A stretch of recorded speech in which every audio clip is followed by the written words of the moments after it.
হঠাৎ আকাশ কালো হয়ে ঝড় শুরু হলো। খরগোশ বলল, কোথায় লুকাই? রাহাত বলল, চলো ওই বড় গাছের নিচে। বানর বলল, আমি তোমাদের সঙ্গে থাকব, একসাথে থাকা ভালো। ঝড় থেমে যাওয়ার পর তারা আশেপাশের ছোট ছোট প্রাণীদের সাথে দেখা করল। ছোট গিলহরি বলল, ফল নিতে সাহায্য করবে?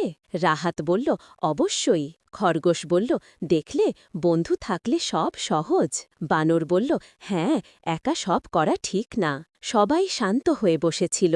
বানর লজ্জা পেল এবং ভাবল সে ভুল করেছে। বানর বলল, আমি বুঝেছি, মজা করা ঠিক, কিন্তু কারোর সঙ্গে মিথ্যে করা ভুল। রাহাত বলল, বুদ্ধি ও সততার মূল্য সব সময় বড়। খরগোশ বলল, সত্যি, বন্ধুত্ব ও সততা সব কিছুর চেয়ে মূল্যবান। সবাই একসাথে বসে হাসছে। তারা বুঝল সততা ও বন্ধুত্ব সব কিছুর চেয়ে মূল্যবান। খরগোশ বলল, বন্ধুরা, সত্যি, বন্ধুত্ব ও সততা সব কিছুর চেয়ে বড়। বানর বলল, হ্যাঁ, একসাথে থাকলে সব সহজ।